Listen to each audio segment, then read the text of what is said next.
ഞാൻ ഇന്ന് പറയാൻ ഉദ്ദേശിക്കുന്നത് ഫൈബ്രോയിഡിനെ കുറിച്ചാണ്. ഫൈബ്രോയിഡ് എന്താണ്? നമ്മളുടെ ഗർഭപാത്രം യൂട്രസിൽ വരുന്ന ഒരു ബിനൈൻ ട്യൂമർ എന്ന് വെച്ചാൽ ക്യാൻസർ അല്ലാത്ത ഒരു മുഴയാണ് ഫൈബ്രോയിഡ്. അപ്പോൾ ഈ ഫൈബ്രോയിഡ് എവിടെ നിന്നാണ് റൈസ് ചെയ്യുന്നത് എന്ന് വെച്ചാൽ യൂട്രസിൽ എൻഡോമെട്രിയം, മയോമെട്രിയം, പെരിമെട്രിയം എന്ന് പറഞ്ഞുകൊണ്ട്. അപ്പോൾ ഈ മയോമെട്രിയം എന്ന് വെച്ചാൽ മസിൽ സെൽസിൽ നിന്നാണ് ഈ ഫൈബ്രോയിഡ് വരുന്നത്. അപ്പോൾ ഫൈബ്രോയിഡ് ചിലപ്പോൾ 1 സെൻറ്റിമീറ്റർ മുതൽ ചിലപ്പോൾ 30 സെൻറ്റിമീറ്റർ വരെ വലിപ്പം വരാവുന്നതാണ്. അത് യൂഷ്വലി 15 മുതൽ 49 വയസ്സ് വരെ ഉള്ള സ്ത്രീകളിലാണ് അത് കാണുന്നത്. അപ്പോൾ ഇതിൻ്റെ സിംറ്റംസ് എന്തൊക്കെയാണ്? സിംറ്റംസ് എന്ന് പറഞ്ഞാൽ യൂഷ്വലി അത് കൂടുതൽ ബ്ലീഡിങ് ആയിട്ടാണ് കാണുന്നത്. എന്ന് വെച്ചാൽ മാസക്കുളി വരുന്ന സമയത്ത് കൂടുതൽ ബ്ലീഡിങ് വരിക, പിന്നെ ചിലപ്പോൾ ക്ലോട്ട്സ് ആയിട്ട് പോവുക, പിന്നെ ചിലപ്പോൾ 8 ദിവസത്തിനെക്കാട്ടിയും കൂടുതൽ മാസക്കുളി നിൽക്കുക. പിന്നെ ചില പേർക്ക് ചിലപ്പോൾ നേരത്തെ 3 പാഡും ആയിരിക്കും ഉപയോഗിക്കുന്നത്, ഇപ്പോഴാവുമ്പോൾ അത് ചിലപ്പോൾ 5 തൊട്ട് 8 പാഡ് വരെ ഉപയോഗിക്കുക.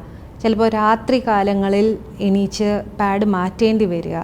അപ്പോൾ അങ്ങനത്തെയൊക്കെ ആയിരിക്കും യൂഷ്വലി ഫൈബ്രോയിഡ്സിനെ കാണുന്നത്. പിന്നെ ചില സമയത്ത് ചില പേർക്ക് ചിലപ്പോൾ മാസം മുറ വരുന്ന സമയത്ത് വയറുവേദനയായിട്ട് ചിലപ്പോൾ കാണാം.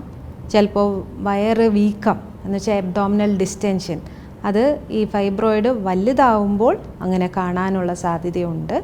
പിന്നെ ഉള്ളത് പ്രഷർ സിംറ്റംസ്, ചിലപ്പോൾ മൂത്രമൊഴിക്കാനുള്ള ബുദ്ധിമുട്ട്, പിന്നെ കാലിൽ നീര്, പിന്നെ ചിലപ്പോൾ പുറത്തോട്ടുള്ള ഫൈബ്രോയിഡ് ആണെങ്കിൽ ചിലപ്പോൾ സയാറ്റിക്ക, കാലിലോട്ട് വേദന വരിക, അങ്ങനെയൊക്കെ റെയർലി കാണാവുന്നതാണ്. അപ്പോൾ ഫൈബ്രോയിഡിന് കുറേ ചികിത്സാ രീതികളുണ്ട്. നമ്മൾ പറഞ്ഞു യൂഷ്വലി അത് റീപ്രൊഡക്റ്റീവ് ഏജ് ഗ്രൂപ്പിലാണ് കാണുന്നത്. കൂടുതലും അത് ബ്ലീഡിങ് ആയിട്ടാണ് വരാറുള്ളത്. അപ്പോൾ ഇപ്പോൾ ബ്ലീഡിങ് ആണ് കൂടുതലായിട്ട് കാണുന്നുണ്ടെങ്കിൽ അപ്പോൾ ബ്ലീഡിങ് കുറയ്ക്കാനുള്ള ഗുളികകൾ ഉപയോഗിക്കാവുന്നതാണ്. അതിലിപ്പോൾ ആൻറ്റി ഫൈബ്രിനോലൈറ്റിക്സ് എന്ന് വെച്ചാൽ ട്രാനെക്സാമിക് ആസിഡ്, അങ്ങനത്തെ ഗുളിക ഉപയോഗിക്കാവുന്നതാണ്. അപ്പോൾ ഇതിലൊന്നും ബ്ലീഡിങ് കുറയുന്നില്ല, അപ്പോൾ ചിലപ്പോൾ ഇഞ്ചക്ഷൻ എടുക്കേണ്ടി വരുമായിരിക്കും. എന്നിട്ടും കുറയുന്നില്ല, ഫൈബ്രോയിഡിൻ്റെ സൈസ് വലുതാണ്, അങ്ങനെയാണെങ്കിൽ സർജറി ചെയ്യാവുന്നതാണ്. അപ്പോൾ സർജറി തന്നെ ഓരോ രീതികളുണ്ട്.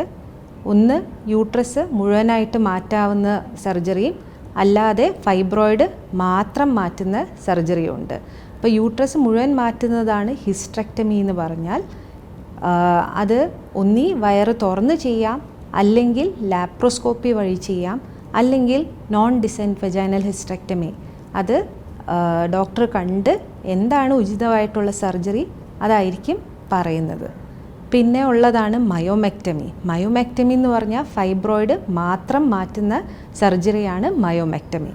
അപ്പോൾ അത് യൂഷ്വലി യങ് വിമൻ എന്ന് വെച്ചാൽ യങ് ലേഡീസ് എന്ന് വെച്ചാൽ അടുത്ത പ്രഗ്നൻസി വേണം, അല്ലെങ്കിൽ യൂട്രസ് പ്രിസർവ് ചെയ്യണം, അങ്ങനെയുള്ള ലേഡീസിനാണ് യൂഷ്വലി മയോമെക്ടമി പറയുന്നത്.